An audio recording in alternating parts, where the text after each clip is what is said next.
Kama wewe ni Mwafrika, mfuatiliaji wa siasa za taifa na kimataifa, huenda ukapaswa kujiuliza swali kama hili.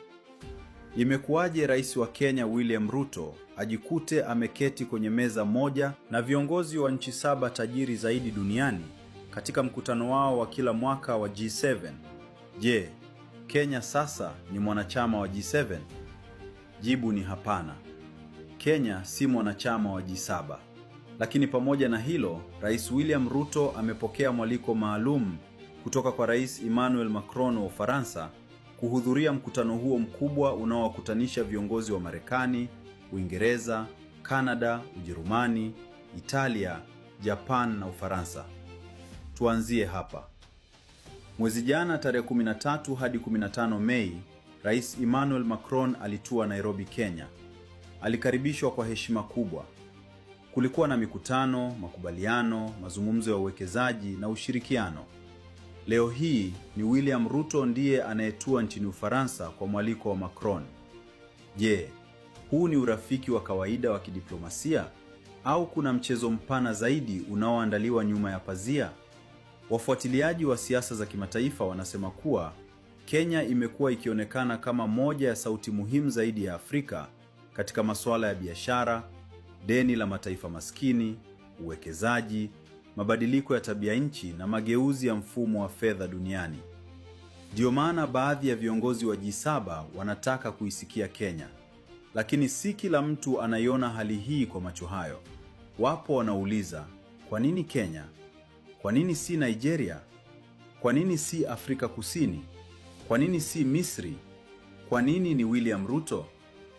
Je, dunia inatafuta mshirika mpya wa Afrika Mashariki? Je, Kenya inajengwa kuwa lango jipya la maslahi ya mataifa ya kikoloni ndani ya Afrika? Au ni nafasi halali ambayo Kenya imeipata kwa sababu ya ushawishi wake unaokuwa kimataifa? Haya ndiyo maswali yanayozidi kutawala mitandao ya kijamii. Lakini hapa kuna jambo moja naomba tulijadili. Kwa mtazamo wangu ni kwamba Bwana Ruto pamoja na Macron wa Ufaransa wanajaribu kuirudisha Afrika Mashariki kwenye ukoloni wa kisasa. Hakuna ushahidi huo, lakini historia inatufundisha kitu kimoja. Mataifa makubwa mara nyingi hayafanyi maamuzi bila maslahi, na mataifa madogo pia hayaingii kwenye ushirikiano bila kutarajia faida fulani. Kwa hiyo swali si kama kuna urafiki. Swali ni nani atafaidika zaidi katika urafiki huo? Afrika Mashariki, Kenya, Ufaransa au wote kwa pamoja? Mwisho wa siku, natamani macho yenu yaone haya nayoyaona mimi. Dunia inaanza kuipa Kenya nafasi kubwa zaidi kwenye majukwaa ya kimataifa. Na kila hatua anayopiga William Ruto leo haitaathiri Kenya pekee. Inaweza kuathiri mustakabali wa Afrika Mashariki kwa miaka mingi ijayo. Kwa hiyo ninakuachia swali hili.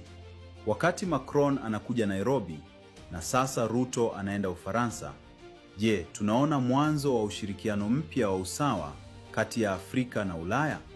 Au tunaona sura mpya ya mchezo wa zamani wa ushawishi wa mataifa makubwa?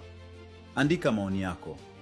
Kumbuka pia kunifollow, kulike na kushare kwa wengine, kwa sababu maamuzi yanayofanyika kwenye meza za G7 leo yanaweza kuwa ndiyo yatakayoamua mwelekeo wa Afrika kesho.